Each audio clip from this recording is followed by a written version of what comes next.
What is going on, good people? Thank you for tuning in to another episode of Say That Podcast. And y'all know the motto, don't say this, say that. Thank you for that, my man.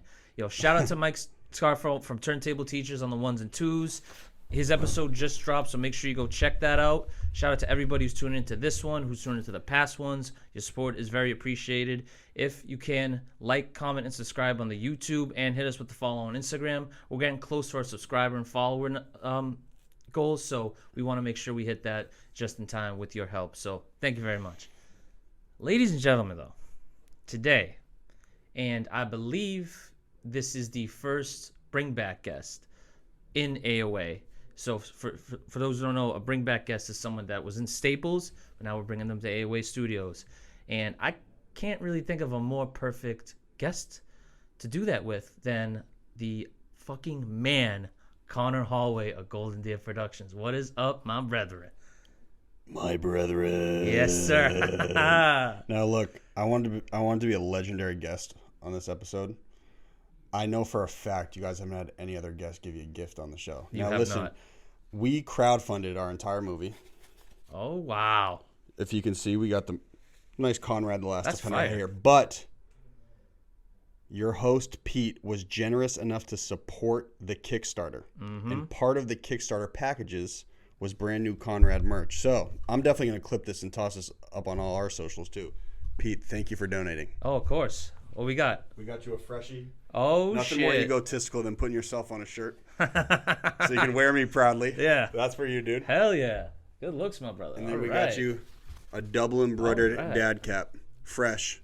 The shorties yeah. will love the dad cap, I love bro. dad hats. That's all I wear during the summer. That's for you, dude. Thank My you very man. much, man. Thank you very much, man. Of course. All right. Perfect. Your support has not gone unnoticed, dude. And listen, yours hasn't either. You're a very, very generous and giving person. You're a very excellent friend, too. So thank you very much, my brother. You're the man, dude. All right. So, well, for those who don't know, the last time you were on the show was Apple Cinema, your first ever movie. Did you do a crowdfunding for that? No. No. So that was just straight out of pocket? My mom's ex-boyfriend tossed us $10K. Okay. And Shout out to him. Shout out to him for real. Yeah. I mean, that dude had the bag on him. Right. And at the time, that was the most money I'd ever seen in my life. It's like $10,000. Yeah. You know, like, bro, you never made money before you had $10,000. So I was like, fuck, let's try to get it going. So, Yeah. bro, we were raising money as we were shooting Apple Cinema. Like, there was no, like, accountant or line budget, anything like that. Like, we were just sending Venmos out and shit like that just to keep it going. So, ultimately, the whole project ended up being, like, I think probably 24, 25K total, which is puny in the movie world, Right. you know? Right. Because most of these movies are like, at least for indie guys like yourself, what are they, like 100K, maybe even more, 500K, million maybe? Most investors, what I'm learning out in LA, won't touch a movie that's under a $2 million budget. Really? Because they want to see like a realistic marketing budget. Because if you don't have a marketing budget, then people won't actually see the movie, and an investor will never make a return on it. But as you said, you know, a lot of these movies you will never even know about. They make that money and you have never heard of it. So it's really kind of interesting how the movie industry works in that sense. Because obviously if you're, you know, they call them cinephiles like myself, I do enjoy a good movie, but I am also willing to support an indie movie. So that is cool. So Apple Cinema went well. You know, you had the rollout in the AMC downtown, packed that bitch out. You were there, bro. I was there. Looking fresh. Hell yeah. So was Alex Securing and Mike. Shout out baddies. to them. Yes, sir. Baddies were looking left and right Yeah. at Pete. They're like, damn, this guy's hot. You know what I'm saying? I was like, they were like, you in the movie? I'm like, nah, I'm humble. No, he said, yo, I'm an executive producer. Yeah, exactly. I'm taking this shit to Hollywood. No bullshit. If you guys want IMDb Pro credits, I'll give it to you so you can impress some shorties. Hey, all right. I'm I with got that. I got that kind of power. Good looks. So, you know, after that night, you know, what was the feeling in your head, you know, just knowing that, you know, you did that? Bro, that shit was my goal my whole life. Yeah. And it's a really weird goal. You know, a lot of people chase the bag. But since I was 16, like, that was my goal. I would visualize that theater full. Like, my dad runs a union in Quincy. It's one of these old-ass offices, and they have a sauna in the office. It was one of those offices that like was probably sick in like the 80s. Yeah. So it's like, you know what I'm talking Yeah, about? yeah, that's so it's like this old-ass sauna, and before we even shot the movie, I would go, like, sit in the sauna when it was super hot, and I would just try to picture what the fucking theater looked like, and I pictured exactly what it ended up being. Yeah. And when that type of shit happens in your life, you guys, I'm sure, will experience that at some point if you haven't already. It's just fucking surreal. Like, it's just like, what the fuck? Yeah. Like, this is like, we pulled this out of pure imagination and, like, actually happened. And then it happened, and then, dude, like most people when they hit goals, the day after is like the worst of all time. Yeah. Because you're like, fuck, like, what do we do next? The crash is crazy, bro. Because like you have all this like anticipation, then it happens, and you're like, God, what's next? And it took me some time to figure it out. Keep it a buck with you. It took like the 3 months after that. I just didn't know what the fuck I was doing. Right. You know, we like dropped it online. We made a theater run, and then it's not like the movie made like $1 million. So like, I was just like, what the fuck's next? And I felt like at that time, and I'm sure that this is like what a lot of the substance of the episode will be, I just felt like I had hit my ceiling here. Mm-hmm. Like I felt like I couldn't do that again. Mm-hmm. So I had to move. So I moved across the damn country. Wow. So how long after did you move, when the movie dropped, how long after was it that you moved across the country to Los Angeles, mind you? I was like flirting with it. Like I was going out there for like a week or two, like staying with some friends. Yeah. Being like, like maybe I'll do it. Yeah. Then I'd come back for like a week, and I'd say like 5 months after probably. Okay. So you packed all your shit in your car, got the fuck across the country, and now you're in the city of angels. Los Angeles. The lion's den and infiltrated the snake pit, brethren. That's right. And for those who don't know the definition of the snake pit. The snake pit. What is it? Well, bro, I mean, everyone had this. You guys probably had this preconceived notion about LA that everyone's going to stab you in the back and everyone's fake and superficial. So we just started calling it the snake pit as soon as we got out there, and it just fucking stuck, dude. Now, what was your first experience dealing with like a snake? I listened to your episode, so I know you because you had me on Snap. I did, yes. No, bro. So on Snapchat, I only have people in Boston and Providence on my Snap. Mm-hmm. So you guys are the only ones that get the behind the scenes of everything going on out there. That's what's up. And so there was I've had like a handful of experiences out there where you're like, this is just fucking ridiculous. Yeah. The one Pete is talking about is I throw events out there for people in the entertainment industry. Every 2 weeks, we call the event the Snake Pit. Okay. And to promote the movie, I try to bring in dragon marketing activation to every single event. So I thought it would be fucking cool. Shorties would love it if we brought a bunch of puppies in and like put little wings on them, like the little mini dragons, right? Yeah. Fire idea. Right, exactly. And I was hitting up all these breeders, and I hit up this German Shepherd breeder who was just adjacent to LA, and I was like, hey man, what's up? Was wondering if you could bring some of your puppies into our events. We'll promote your business. We'll try to get you to sell some puppies. The guy was like, we don't need any help selling our puppies. I was like, well, dude, it's like free marketing. It'll be like 2 hours. We'll get you photo content, video content. Like, everyone out here is hustling. He's like, we don't need to hustle anymore. Trust me. Wow. And then what was the language? He was like, we don't need to hustle anymore. I was like, you have it all or some shit like that. I think he was like, when you got it all, you don't need to hustle anymore. Yeah. I was like, all right, man, keep grinding. Yeah. He was like, I don't need to grind anymore. I was like, keep applying pressure. He was like, fuck you, bro. Yeah, seriously. Holy shit. Like, God, you would have thought you asked him for the world's biggest favor or some shit. I'll tell you guys would go out there though, and I have met like so many like good driven people out there. It's pretty easy to tell if someone's full of shit. Like you'd be able to tell right away. Yeah. I've been played like once or twice when I was like, damn, they got me. But other than that, it's not like everyone out there is trying to stab you in the back. Right. Hollywood is a really small portion of LA. Well, see, that's what I've noticed is that, when people say, oh, I'm going to LA, they just maybe think like the hills or something like that. They don't think, the whole bigger outside of it. So how like what do you mean by like it's a small portion? Is that like just imagine like this isn't a fair comparison, but just like space wise, imagine the seaport is Hollywood. Okay, that makes a lot of sense. And then you have the rest of the entire city. Right, that makes a lot of sense. No, so it's basically just a subsection of LA. It's a neighborhood. Right. But they categorize Hollywood as people who work in the entertainment industry. Okay. So that's what they call Hollywood. Yeah. And so that's what people refer to is because they think there's this like everyone's like an ultra predator dog out there that's trying to kill you. Yeah. But dude, again, it's really not like that. Yeah. People out there are cooked though. I'll tell you. You guys will meet like you'll see weird shit all the time. But like, this is just like crazy. Like, Right. So what is the wildest thing you've seen in LA so far?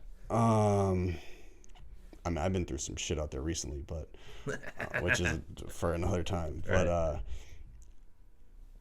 dude, I mean, I throw parties, so like. Oh yeah, that's the other thing too. I was gonna ask you, how are those? Well, you because when you got out there, you threw 3. It was the one in the hills, Yeah. the Halloween one, and then New Year's last year, right? Yes. Yeah. So how did those go for you? Well, dude, I got out there. We started running the podcast, and then I was like, "Fucking from Boston, bro, Hollywood Hills. Like, this is sick." So I'll tell you a funny story. So we rented out a house on Pier Space, like I was telling you about, for a good deal. Yeah. And like similar to how I was throwing events in Boston, we would like charge a drink ticket. People would show up, drink for free the whole night. House was fire, bro. It was small, but a sick view of the city. And so I'm communicating with the guy who runs the house, and we're in the hills. It's not huge, but I was like, someone's got to own this shit, right? Like someone has to own this house. Totally. So the house manager is not telling me who the house is, like who owns it. And he keeps not telling me, but he's like, look, it's an athlete and an actress wife. So I'm like, yo, it's got to be Dwayne Wade, right? 100% Dwayne Wade. He's like, no, it's not Dwayne Wade. I'm like, LeBron maybe? Like, who owns it? He's like, no, not LeBron. So he won't tell me. On the day of the event, my best friend from out here, Jack, who I think you might have met at some point. I think I met him at the premiere, probably. Him and I did everything together out here. Yeah, of course. We're setting up the event, and an Amazon package comes to the house, and Jack like runs up to me with the fucking package. He's like, bro, you're never going to believe it, bro. And I look down at the package, and the Amazon shipping label just says Shaun White. What? Yeah. So it was Shaun White's house. That's what's up, Yeah, I dude. know, it was fire. I love Shaun White. It was fire, bro. That is the OG, like, you ever played, like, those PlayStation games back in the day? Shaun White Skateboarding, snowboarding, snowboarding, all that shit. That is so cool. I wish you got to meet him. That would have been solid. That's another ginger dude. Yeah, for sure. You know what I mean? The flying tomato. Right, exactly. Yeah. That's what's up, man. So that must have gave you like a whole different level of like inspiration. It's like I'm throwing a party at Shaun. Well, it just happened that night, and then I don't know. It's just a cool story, bro. Yeah. You know, like you guys would. It's not like you see celebrities out there every day. You'll see where I throw events is kind of right in the mix. Okay. So I saw Exhibit like really, which I was like, oh my god, is that the guy from Pimp My Ride? What the fuck? But West Hollywood is where you guys would see people. You know, kind of outside the city, not so much. Yeah, they don't usually go into the city and stuff like that. When I see people, it's in West Hollywood or Hollywood. Yeah. But it'd be you guys, and the thing is, like, you get excited about seeing a celebrity in Boston. Out there, it's kind of just culture, so it's not like it would be a huge deal. Right. You kind of expect it to happen almost in a way. For sure. Like, I saw Arnold Schwarzenegger once outside a hotel. Wow. Which was cool. I saw Magic Johnson. I saw Russell Simmons. I was just about to ask you who's the most famous person you've seen, but yeah, that list kind of confirms it. Well, yeah, who would you consider the most famous out of those I'd three? probably say Schwarzenegger. 100%. Just 'cause he's the Terminator. Icon, bro. You What know the what fuck? I'm saying? I'll be back. He works out in a public gym. Really? Yeah, so he's like like a legend in Venice Beach. Yeah. Oh yeah, the Gold's Gym, right, in Venice Beach. Yeah, that's like the freaking Iron Paradise. It's sick. Like Gym's that. sick. Yeah. Gym is sick. That is what's up. Wow, man, that's awesome for you. You know, so now you're kind of in Conrad mode. Big time. You're now, the second movie's on its way. How far along are you in the process of making it? In terms of when it's being done, or how long has it taken? Well, both. I would say both. I mean, we had this idea in post-production for Apple Cinema, because I remember being like, yo, I'm a demon producer. Like, I can fucking do this shit. Yeah. And I remember we started making the effects, and I was like, what would be a harder effect, like visual effects challenge? And then in post-production, we're like, yo, what if we try to pull off a Dragons movie on the next one? And everyone's like, no fucking way. How you gonna do that with no fucking buddy, bro? Fuck you, bro. It's like, you watch, motherfucker. Right, okay? Exactly. And we started developing, seeing if we could get a Dragon done for cheap, probably like a month after Apple Cinema was done. And then really at the start of this year is when I was just like, yo, we got to make this shit this year. Yeah. I'd say, so we're probably like 16 months in to getting produced. And I'm hoping the final cut will be done by second week of January. Okay. At the event on Friday, we're going to show a trailer. Yes. And then likely like a behind the scenes cut of some shit going on. Okay. I wanted to announce the star in our film, but I can't at the event. Right. Because of reasons. But that's kind of where we're at. Yeah. Now, I did see on the poster who the star is, because on the Eventbrite you scroll down. I'm not going to say it. Is he on the poster? Yeah, he's. Fuck, I got to go take care of that. Yeah. I didn't know if you knew that or not, because I scrolled down. I was like, oh, no, shit, that's what's up. I'm not saying who it is. Okay, thank you, because know, I really need to go take care of that right now. Yeah, because you have like the ensemble poster. We're on the Eventbrite. If you scroll down, Okay, thank you it's for at the saving my bottom. life, Pete. I would like a poster, about 11 by 17 poster of that when you get the chance. I have an 8.5 by 11. Is that okay? I'll take that. Okay. That's even better. That's part of the package. Right. You got Okay. it. Perfect. There you go. I'm eager to see what you think about the movie. I didn't know you were a cinephile. Oh, I love movies, dude. I'm on Letterboxd and shit like that. Oh, really? I do need to get a little bit better on Letterboxd though, because for some reason my last 4 are like movies like I've watched like 2 years ago. I'm like, that's just not true. I literally watched like 3 movies last week. It was like Kingdom of Heaven. Fire. I rewatched Avatar: Way of Water, and I watched Asteroid City because I'm a big Wes Anderson fan. But do you like Way of Water? I love, dude. I freaking love Avatar. I do too. I think it's the most visually stunning thing like this generation will ever see, and I honestly think that like James Cameron has like the next Star Wars on his hands, and I love how he thought of the idea in '94, and it didn't come out till 2009, and then look at last year from 2009 to 2022. I'm terrible at math, so what's that? 13 years. 13 years, right? So having that kind of gap made it all better for me as a diehard fan of that. Like I don't even collect DVDs, but for one Christmas one year, I got like an Avatar, like the first movie box set where it had like behind the scenes, like the making of and stuff. It was like 4 or 5 discs, something like that. So I'm like, fuck yeah, that's what's up. I even got an Avatar ornament on my tree. Wow. All right, I'm like, you love Avatar. I do. No, I really do. And everyone's like, oh, why do you like it? It's basically dances with wolves, but with like Smurf creatures. I'm like, fuck you, dude. It's awesome. It's a whole world, bro. It literally but see, that's what I love about it too, is because it's a whole world expansion. Especially with this second movie. They go to different places on Pandora, and I think in the third one they're gonna do the same. But I can appreciate, I'm not like a James Cameron guy. I do like the movies he's made, like Terminator, Alien, and stuff like that. So. But, when he dropped Avatar, I'm just looking at like, oh my God, this is the best thing I'll ever see. Like literally, like I have a top 20s list on Letterboxd. I forget what number it is. Probably can I blow your mind? Can I blow your mind? Yeah. So the guy who choreographed all of the stunts for Conrad got killed by the whale in Avatar too. What? Yeah, he got crushed on a fucking boat. Yeah. That's him? He's the man. The guy is the fucking man, bro. That's solid. That is so solid. Wow, that's a big name to have for that. Well, bro, we got lucky because of the strike.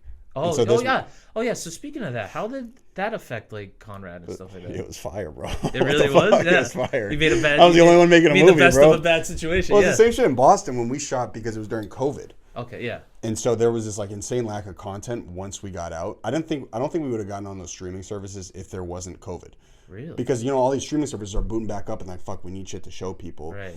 When we had a project, I think we'll be in a similar place at the top of next year. Because of because all our shit was non-union. Oh yeah, that's true.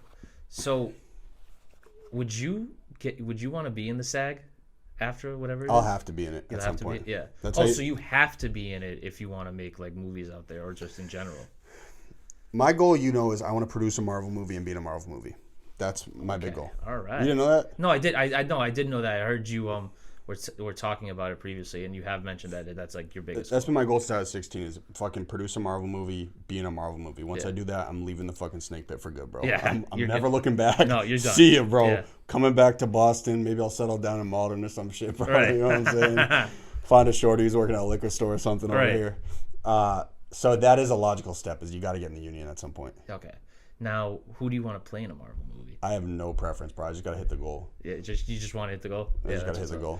To be honest, I'm not a massive like comics fan. Right. It's just the goal itself is like so daunting. Yeah, and I mean, especially where say what you want about the MCU, it is the number one cinematic universe ever. It's fire, bro. Yeah, like even though like recently everyone's talking about like superhero fatigue, stuff like that, because the MCU, other than Guardians of the Galaxy 3 in 2023, it wasn't really the best, because Ant-Man was a little disappointing for me. I was hype about that movie. I didn't see the Marvels, but I've heard it's just all right. Did you see any of the DC movies? No. You didn't see Blue Beetle? It's on HBO Max. That's next up. I heard it was good though. I do want to see Blue Beetle. I wasn't interested in the Flash. I seen that scene that everyone hates in that where they freaking CGI in all the dead actors and stuff like that. I'm like, what the hell? You're not feeling it.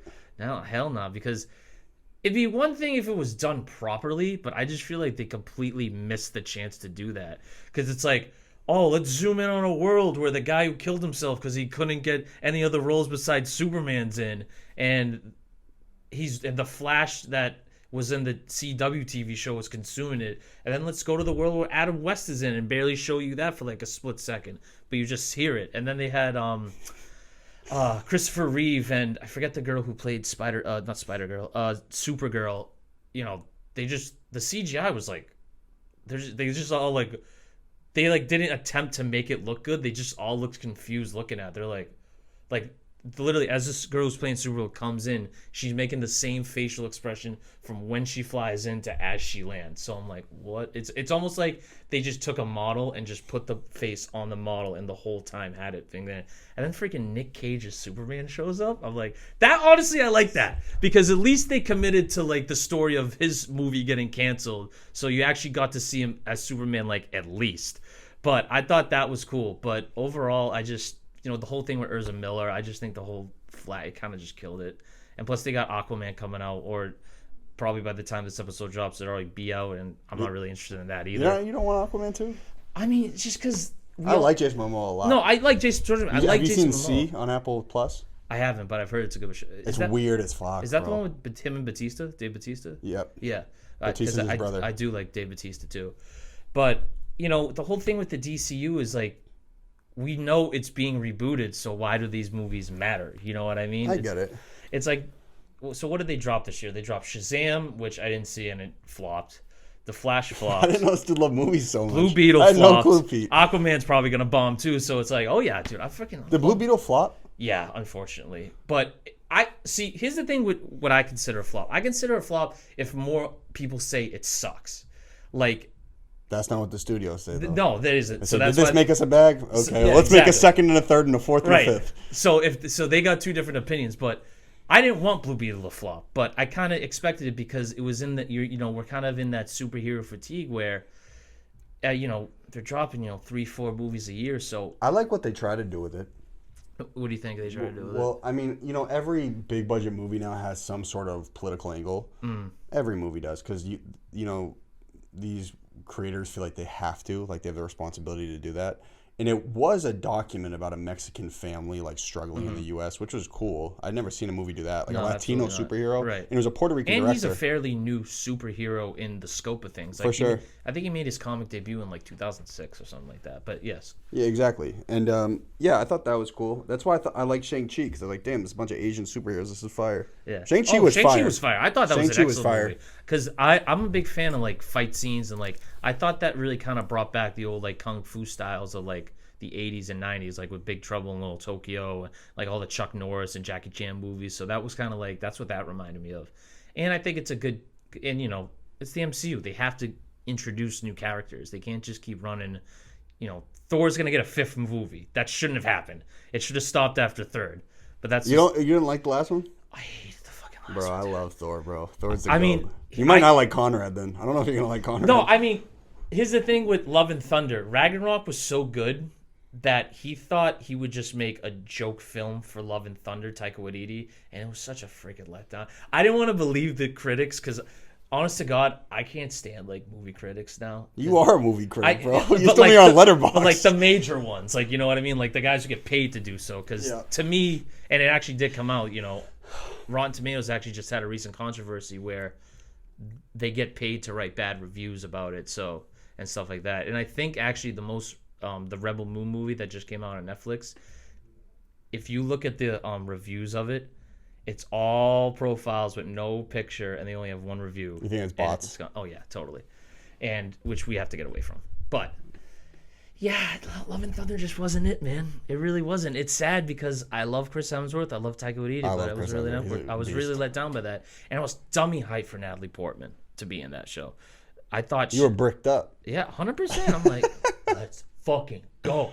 And Christian Bale. Christian Bale's the villain. Come on, how did you miss that? And it just fell flat, having these kids with laser powers taking out these giant monsters. A kid's holding his teddy bear up and it's freaking shooting lightning at a dark freaking death machine. Is like, okay, that's certainly a choice, but I digress. But yeah, so that is cool that you do want to end up in the MCU at some point. I think they got room for you in the multiverse side. I gotta say, you could be like an alternate reality Captain America, where like he's got. Well, Chris Evans is from Sudbury, yeah. Right? Yeah, no, I think is he from Sudbury? Sudbury, oh, I thought he was from Cambridge. My cousin's best friends with. Really? Shout out to Mike Scarfield's cousin, who's best friend. Shout out to Mike's cousin with Chris Evans. Let's hold Mr. him Captain hostage, America. brother. Let's kidnap him, brother. Right, exactly. So give us a shot, brother. Yeah. So I saw Chris Evans in 7th grade. I'll tell this. Yeah, go ahead. I saw him. I don't know if he was drunk, but he was outside of Four Seasons. He probably was. Yeah, they got a good bar up there. I remember seeing him. Like, oh my God, it's Johnny Flame. Johnny Flame, what's up, bro? You know him from He's like, you guys are going to LS next year. I grew up in Lincoln, like with my mom. Yeah. In Cambridge, and so I went to the same high school as him. Oh, really? Because it's regional high school. Yeah. That's what's up. Wow, so you didn't even recognize him as Captain America. You knew this was Johnny way Storm. back, bro. This was way back. So this is even before Captain This was America. like 2005 or some shit. Oh bro. yeah, hell yeah. See, I love those movies too. I love the Fantastic Four movies. You like the reboot with Miles Teller? You weren't feeling that? Hell no, that was terrible. Did you like Donnie Darko? I do love Donnie Darko. Of course, great movie. Everybody loves Donnie Darko. Great movie. Well, I should ask the horror fan behind the ones and twos, Mike. Are you a Donnie Darko fan? You like horror? I love horror. He's a big horror fan. Favorite horror? What is it, Mike? It's a tough question. I should have Mike for this. Yeah, it's all right. Damn, my favorite horror movie. Because I'm not particularly a horror fan, but No. yeah. See, it's one of these things. I'm gonna think of one in like 2 hours. And I'm gonna text both of you. Yeah. Like, fuck, I wish I did. Yeah. Insidious. Yeah, I would say like I liked The Conjuring a lot. Okay. I wouldn't say it's my favorite though. That's the one I think off the top of my head. Yeah, of The Conjuring. Like That's what's up. World is pretty good. Yeah, that's so cool. The new one, Talk to Me, is very good. Oh yeah, with the hand thing, right? Yeah, fire. by A24. You would go in an A24 movie, by the way. Thank you. Yes, you would. I could see you in an A24 movie as like the star. Like I know you want to be like in the MCU, but if I could see a studio that picks up Conor Holway, it'd be A24. probably A24. Like Uncut Gems too. Yeah, exactly. So, they like a I mean, movie they like that. couldn't- Yeah, they- exactly. Like they make like these, not like artsy fartsy films, but it's like it's very niche For sure. and and it'll get liked by like a lot of people. Like The Rock's gonna be in an A24 movie coming up. You know how you can tell if someone's like a fake film fan? Is if you say, what are your favorite movies? They'll say A24. Big eye, not A24. They're big eye, Wes Anderson. Yeah, That's how you can tell if a shorty's lying to you. Yeah, She actually exactly. likes movies. She's Because like- she knows 2 directors. Bro. right, You know exactly. what I'm So it's like no, pick a movie, not a director. saying? Exactly. Yeah. That's funny. So you are the last Defender, though. You are starring. We'll see. In this. Yeah. Oh, all right. But for now, you are the last Defender. Indeed, Conrad is. Conrad is. That's what's up. So I think we talked about you had production, well, not production, but you were looking at dragon sequences for this movie after Apple Cinema. So how did you kind of make the dragon now? How did that process work? And how big is it? Big as fuck. Yeah. Huge. So it's gonna be tough to slay. Well, there are multiple dragons. Oh shit. In the feature, in the proof of concept, which is Yes. what you're gonna see, there is one. But that was a goal. It's like, I want this thing to be fucking daunting, bro. Like I'm not really a sophisticated movie fan. Like it sounds like you guys are. I like just sitting back and being like, fuck, like nice. This is a nice break. You know what I'm saying? I like Michael Bay movies, bro. I do too. I love the Transformers. I movie. love You kidding me? Transformers, Bad Boys. I like it all. Hell yeah. Yeah, so the dragon is huge. We started finding, like I try to simplify how all the production works on Instagram and shit because it does get confusing and real nitpicky. Essentially, there are creators who make 3D models of things in certain softwares. This software that we use is called Blender, where essentially they can piece together a figurine of something. Once you have that, then you bring it into an animating software. So you have the dragon model, which has been molded with the clay. You bring it into the animating software, and then they rig it, make it fly, walk, shit like that. Yeah. Once that's done, then you drag it over to your video software. So the shots of Conrad, you then bake it onto the green screen. Does that make sense? Yeah, no, that totally does. So that's kind of how the process of making something works. Right. We found a guy we really liked in Spain. Wow. Me and the director. So the guy who did all the effects on the movie in Boston, destroying Boston, destroying the tank. He was Burning Millies. Yep, destroying Millie's, all that, the fucking tidal wave in the Charles River, all that. Right. That's the guy who directed this. Oh, okay. And he's the one who's handling all the post-production as we speak right now. All right, that's what's up. So he essentially, with this dude we found in Spain, we just made a prototype of a dragon to see if we could pull it off with just like very low budget, and we did. We're like, okay, I think we could actually like do this. And dude, I'll tell you, this shit has been so fucking brutal. Like, it's been such a marathon getting this done that if we didn't choose this genre, I would have been tapped out. Like, I'm glad it's a really challenging genre. Yeah. Because, like, we're making a Dragons movie. Right. It's not like we're making, like, fucking Paranormal Activity or some like shit some that. mob flick or something like Well, that. just like a drama or comedy that sounds easy. Like, this feels, like, daunting, bro. Yeah. Dragons? Like, what? Right, you wanted that challenge. For you sure. absolutely wanted that challenge. And I'll show you, Mike, since you won't be at the event, I'll show you the trailer after we're done here. So you found the castle? Like how dragony are we getting it? We got like gladiator stadiums. The we castle, got we're a gonna damsel in distress. We're gonna premiere it in a castle too in LA. That's right. my big goal for the LA what's up. premiere. There's this castle. Like, it just would be a sick fucking everyone. The whole thing's documented. Like, drive across the country from Boston, fucking hustle your face off, grind. Yeah. Then go make a Dragons movie and premiere it in a castle in the Hollywood Hills. That's sick, bro. That's who the fuck's done that. That's It's the fucking American dope. dream. You kidding me? Exactly. And we found a castle to go do it in, and like bird's eye view, the castle looks really nice. Yeah. And then you get up close, you're like, wait, I think like 30 pornos have been shot in this place. I think I saw this on like Bang Bros or some shit, bro. Like, how the fuck? Why does this bedroom look familiar? And I was literally like, it's deja vu. What's going on here? You touch the mattress, it's like it's a little sticky. No, I like, just kind of okay, started to yuck. feel a little icky. Yeah. Like my skin started to itch a little Yeah, bit. the spidey senses were tingling. You exactly. were like, something's up here. No, so that's our goal. We shot at a separate castle in the valley. Okay. Which is this woman just lives in a castle in the valley, and so we shot at a castle That's there. sick. And then a lot of stuff was green screen, so we shot a lot in the studio too. Okay, word. That's what's up. And you had mentioned previously in this episode about, how you basically funded Apple Cinema out of pocket. You did get the 10K grant from your mom's ex-boyfriend, which helped. But with this one, you needed a little more help. You needed, as I mentioned, I contributed, I did my part. Indeed. For the Kickstarter. So, how was that approach? We're like, okay, we need money. What are we going to do? Bro, I just been doing this shit so long that we're at the point where people want to see us win. And that's taken 9 years to get here. Yeah. And I haven't asked for anything. Absolutely. Ever. Yeah. And so it was the first time we didn't ask loaded up where it's like, okay, we know thousands of people and we can finally ask now. Because we've been helping a lot of people for a long time. And so as soon as that shit launched, obviously I went fully manic, like marketing that thing. Yeah. But people from here really rode for us, dude. Oh, of course. 60%, 70% of the backing was from Boston, bro. Wow. And That's from the awesome, Boston dude. creative scene too. That's awesome. Like, bro, I mean, there are broke rappers out here who are not even being a dick, but No, there are but broke rappers out here who are sending money in the Kickstarter. They're like, yo, we really want to see you guys fucking win. Fuck yeah. Which was nice, bro. Like, that shit felt really fucking good. Yeah.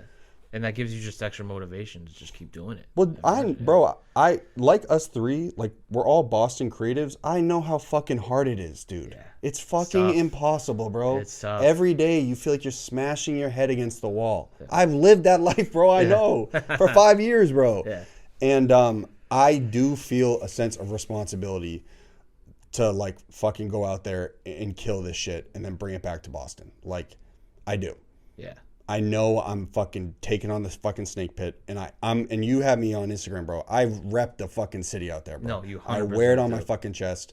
I know it's special for the Boston creative scene to do this. Like, there have been very few creatives who have been able to fucking at least try to make a dent out there, and I'm fucking trying my hardest, bro. Yeah. I want to make people here proud, bro, And it's a great place to be honest from. to God, just with Apple Cinema, you did that, but now that you're doing it in like the ultimate like challenge pit, we'll call it the ultimate challenge. It's almost like not like the Biggest Loser, but it's the ultimate challenge. I mean, sure. when you think of making movies, there's only one place in the world you think about, and it's Hollywood. Mm-hmm. So the fact that you're doing it out there and you are succeeding should give everybody from here some extra motivation to be like, all right, it can be done. It's possible. Well, that is one thing I want to say, because I know it's like a lot of creative people from the city who watch the show. You will develop, same with you, Mike, and you, Pete, you will develop certain intangible skills hustling here that are applicable anywhere. I would have been fucked if I went out to LA at 21 and I didn't hustle here. Because I didn't know grit, persistence, perseverance, discipline. I didn't know any of that shit. I didn't know how to hustle. I would have been done for. But just being a Boston creative, you will develop those things. And then you can carry those anywhere. Bro, I got out there. I was like, yo, I already done it here where like it was fucking impossible. This snake pit shit is going to be easier. And it is. It's the truth. Because out here it's hard to make people believe. It is, bro. Yeah, no, it absolutely is. It's because no one's had exposure to like big shit. Right. And so when you leave, you're like, oh my God, this shit is possible. I feel that way about Millie's a lot, where I'm like, first off, you got to give your hat off to fucking Millie's, bro. Of course. Absolutely. Like, everyone here needs to give him just in the city, like his grit is insane, bro. He's been doing this for 20 years. Do you know how crazy that is? 20 years. I remember when he first dropped Sped. I don't even remember that shit, bro. That's like one of like his first mixtapes, the Sped series. Was it 2015? But 2013, 2014. But dude, he was doing even this before that, way before that. Yeah. And he's inspiring as fuck, dude. Because I went to his LA show, and bro, here's a dude from Cambridge, and there's 500 people at a show for him in LA, and everyone knows his music. Yeah.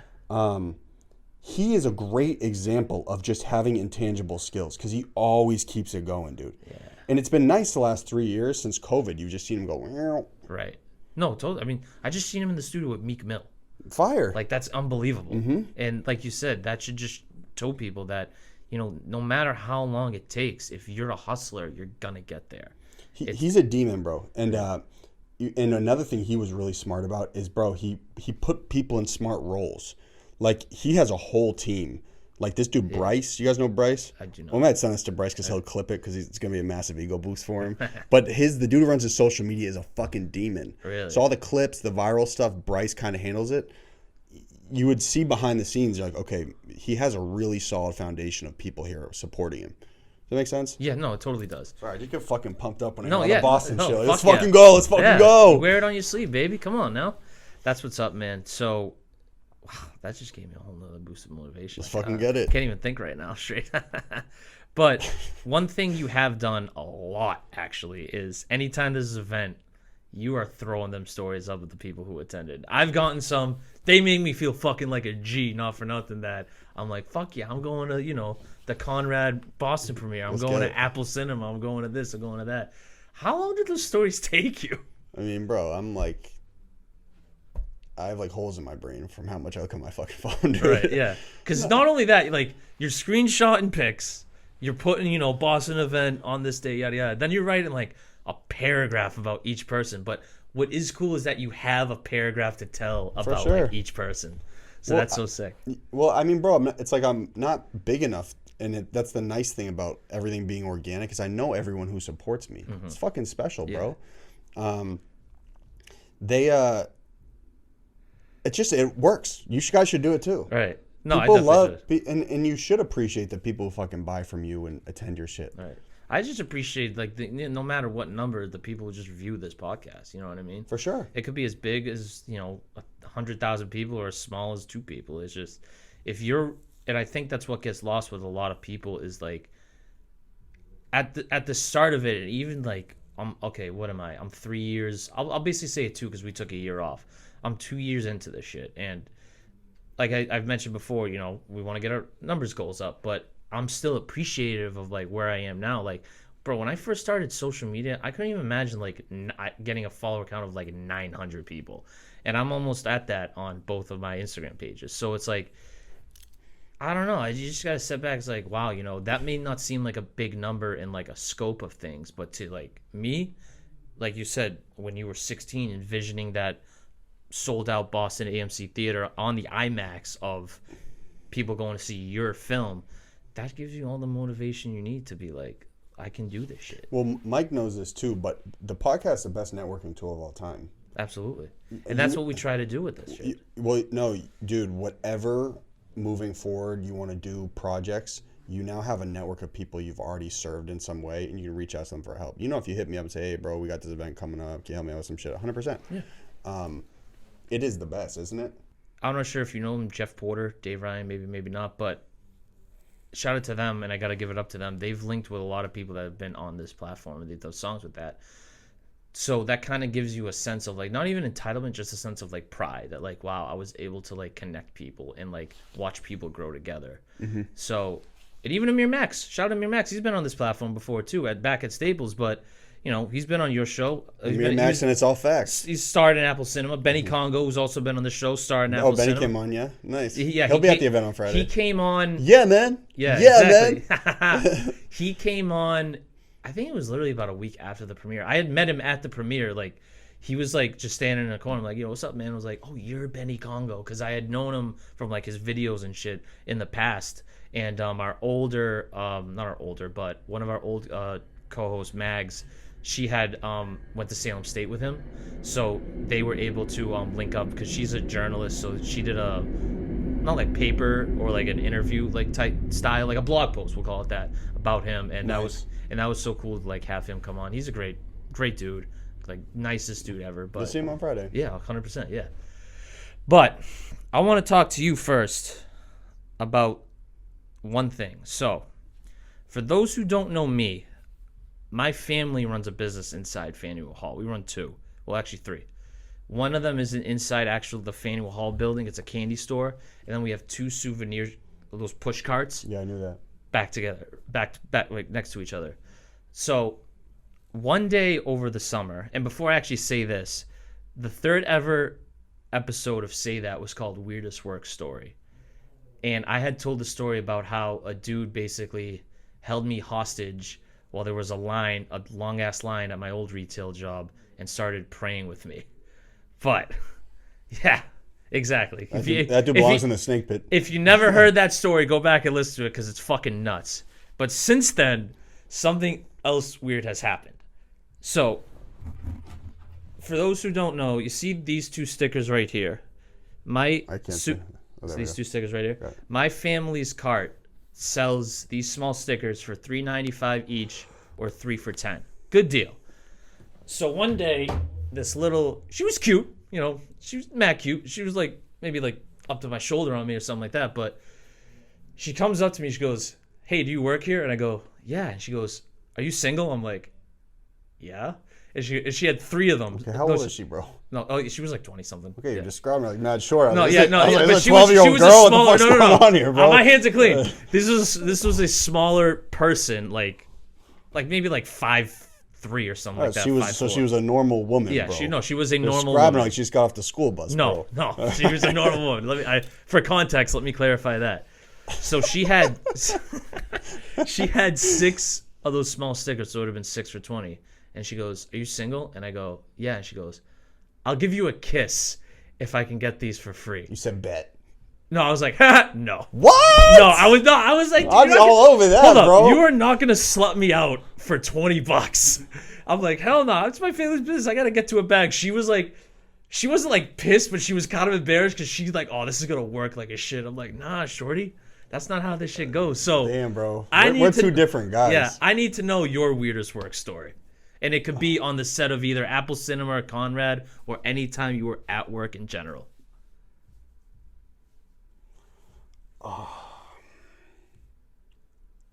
Because I know, granted. I'll tell you guys an honest story. Yeah. A snake pit story. Okay, there you go. So again, and it's cool because it's in the clear now. But I throw parties on the Sunset Strip in Los Angeles. Oh shit. So this is like the epicenter of the snake pit, Right. bro. Like this is the This is- snake pit. yeah. Okay. This is the nest where all the snakes This are born and is the hatch. lair Like it- inside the snake pit. Yeah. The snake's lair This is inside the chamber pit. of secrets. Indeed, the basilisk is where we throw the parties. So I had, oh man, this is fucking funny. So not funny at all actually, but I was promoting an event. It was like our 5th or 6th event out there. We do them bi-weekly. We're on number like fucking 30 now. Wow. And the event, we were promoting it, and some dude hit me on Instagram, and he was like, "Hey man, I'm a filmmaker. I'd love to come to the snake pit tonight. Can I come?" I was like, "Yeah, shoot me a DM." So we started talking. He was like, "Sure." Long story short, the dude shows up, foreign dude, really calm, like, I just thought he was an introverted foreign dude, right? He was like Sri Lankan or Indian or something like that. And what I'll do at the events is I try to connect everyone. Everyone leaves with some sort of connection. That's why you go to an event, right? You want to meet people or get laid or just get fucked up. Right, kidding me. So I was walking this dude around the party, like, this dude is the man. This guy is the man. Like, I'm introducing him to everybody, bro. You are the ultimate hype man. I was introducing him all the shorties. I was like, this dude is the man. This is my boy. Because I was like, oh, bro, dude's an immigrant, just comes to your party. Like, it takes nuts, right? Oh, 100%. So, bro, I get a call, like, 2 weeks after the event from this really beautiful girl. Yeah. Really model, like, really beautiful girl. Yeah. And she was like, hey, has so-and-so been coming to your events?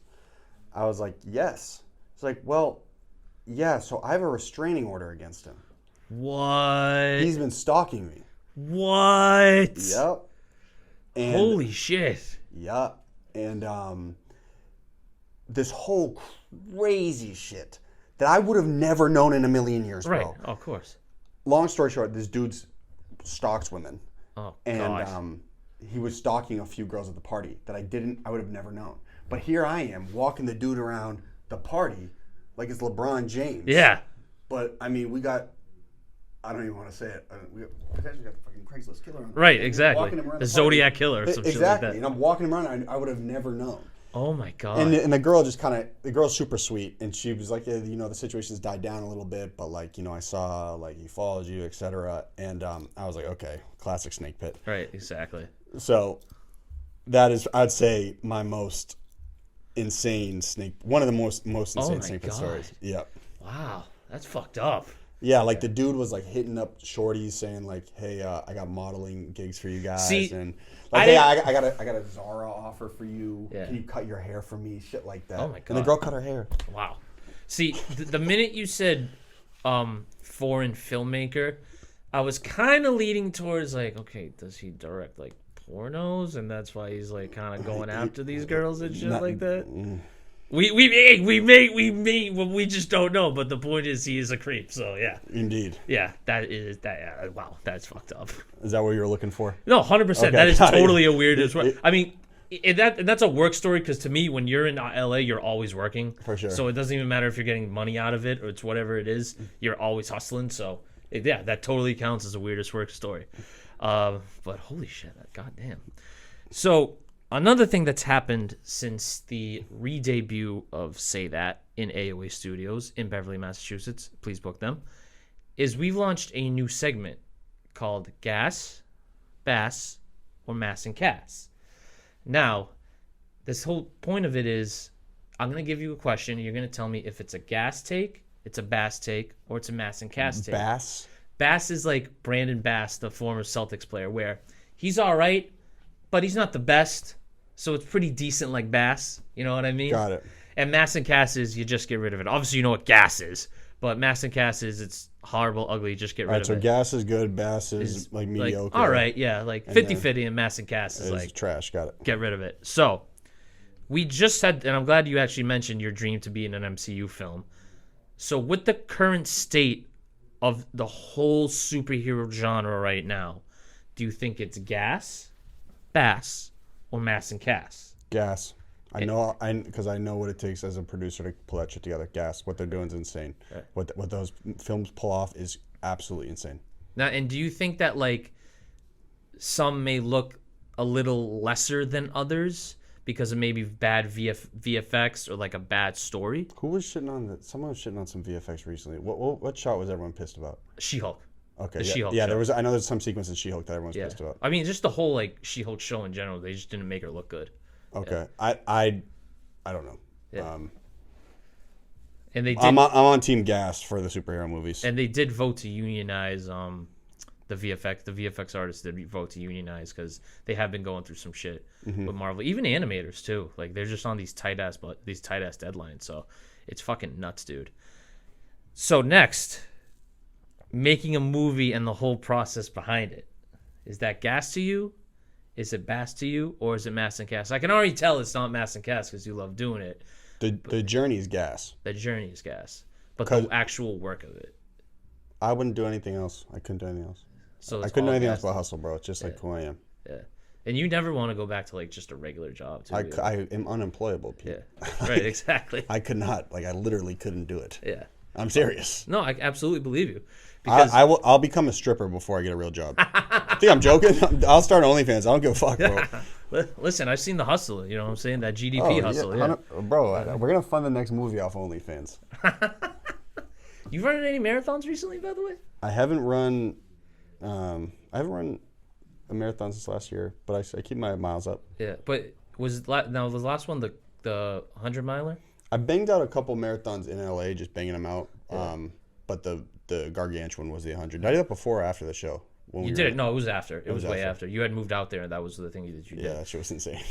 I can only freaking imagine, dude. If you guys ever want to go to war, like feel like what war is like, go do an ultra. Yeah, it's fucking brutal. So do you just not sleep during that? Because it takes, your time was what, like 24 hours or something. No, like it's that? interesting. That's the number one question everyone asks. Yeah. Like, do you sleep and do you eat? Because I can imagine, the going to bathroom part is easy because in the middle of the freaking desert, for sure, just pop it out there. But yeah, like sleeping and eating, like, what some is that? people will take little 5-20-minute naps if you're fast. I wasn't fast, right. So I just had to keep going the whole time. I never slept. And then you stop at aid stations to like nutrition, hydration. Okay, yeah. You're eating constantly. Yeah. Okay, that is cool because I mean you were in the middle of the desert. Indeed, so I was. That I couldn't imagine that like they would have let you just sit there and suffer like that. Well, no, you got to bring your own nutrition. Oh, you do have to bring your own nutrition. Yeah, okay. you have backpacks and shit like that. Yeah, and then they'll have guides out there in case anyone gets really fucked up. But yeah, I mean it. If you guys ever want to like feel like war, yeah. So I imagine after that you could probably do the Boston Marathon, no issue. Or even if it interests you. Stomp that shit out, bro. Yeah. Oh yeah, yeah. No, I'm not fast though, bro. I just can keep going for a long time. You're durable. Like for sure. You have a lot of endurance. Yeah. I'm not fast though. Like these dudes who do the Boston Marathon in 2.5 hours is insane. Yeah, that does sound fucking nuts. And I'll tell you, before I started running, I didn't know the Boston Marathon was such a big deal. It's the biggest deal in the world. Oh yeah. Do you guys know that in the running world? It's like the Super Bowl, bro. Yeah, basically. Because I mean, there's the New York, Chicago one, but it seems like everyone's gunning for Boston. Dude, and I just thought that's because you grew up here. Like you just think that's how marathons are. It's not like that anywhere else. I've never even been down there. Like my old college, LaSalle University. That's in Newton, right? Yeah, it's on the marathon path. So you literally go down the street and the path is right there. So to celebrate that, it's a darty day that day, and the whole college gets fucked up. For sure. So I know BC does the same thing. That's my only like, not like incarnation, but like recollection of ever having something to do with the marathon.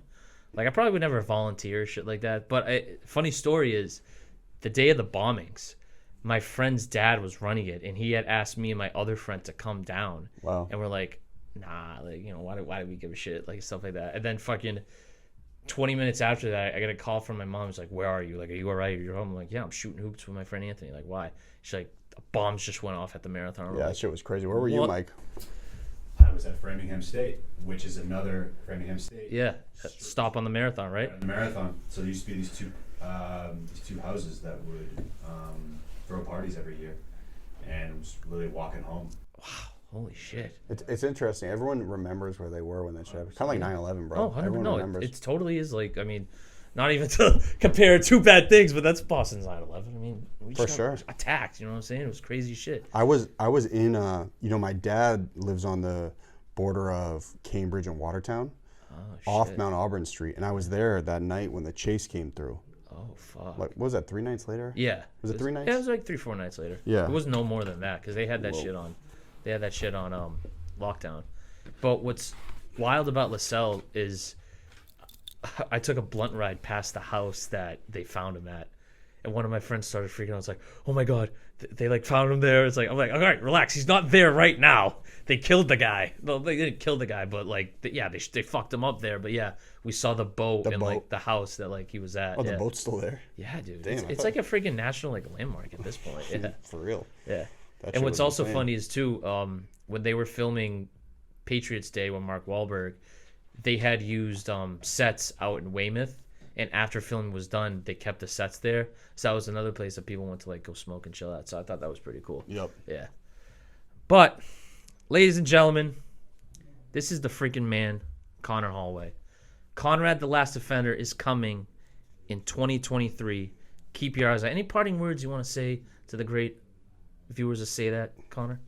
Indeed. One, thank you for having me. Of course. Always welcome on this platform. Appreciate it. I know how hard it is to fucking keep something going. And you just got to keep it going, dude. All right. The movie will be out in 2024. Oh, in 2024? I apologize. But I did. When is this coming out? Probably 2024. Like Okay. So January. the event will already have happened. Yeah. Well, if you come to our event, which is 5 days from today, thank you guys. And to date this, it is December, 17th. All right. I'm terrible at dates. But yeah, today's December 17th. Thank you guys. If it's just Boston creative people in here, I take pride in trying to push the fucking limit for everybody. And I'm going to keep going and I'm never going to fucking quit. And additionally, if anyone's in Boston right now and like, fuck, what do I do with my time? Like, I always used to feel that way. Like Wednesday night, it's like 7 p.m. Like, what the fuck do you do? Right. What I would have done, I should have done, is market to Southie, bro. Really? Bro, it's the most heterogeneous crowd and no one ever thinks about it. It's all white kids who work remote jobs and That's true. they all have money and they all buy stuff. I would have just been throwing parties in Southie. I should have done that shit. I would do that for anyone. Like a rapper from the city should try to make a song popular in Southie. Southie, yeah. Southie's like a college campus, bro. No, it totally is. It totally is. That I would go do that. Wow, that's what's up. So that's what you heard from the man, Conor Holway of Golden Deer Productions. Conrad the Last Defender is out in 2024. So make sure to go see it when it's in theaters. Oh, actually, before I get to that, are you doing a movie premiere here? If I can raise the money to do it, I will. Okay. So and everyone will know. When that comes out, make sure you're giving Conor Holloway some of your dough because we need to get another movie premiere here. The last one I was at was sick. It was very well thrown. So you know me. You know I never lie. I have a proven track record, and so does this man. Let me ask you a question. Are you bringing Yes. a baddie to the event on Friday? No. God damn it, Yeah. Pete! No, because I'm not even going to embarrass myself. No. Okay. But to the good people of Say That Podcast, thank you for tuning in to another great episode. Please like, comment, and subscribe on our YouTube channel. And please follow the Instagram page, say_that_pod. I know that's a mouthful. I tried to just get it to say that pod, but for some reason, somebody took it. The same with just Say That Podcast. It's already taken. Don't know how. Probably got to sue. Whatever. Thank you guys for tuning in, and I will see you in the next episode. Peace.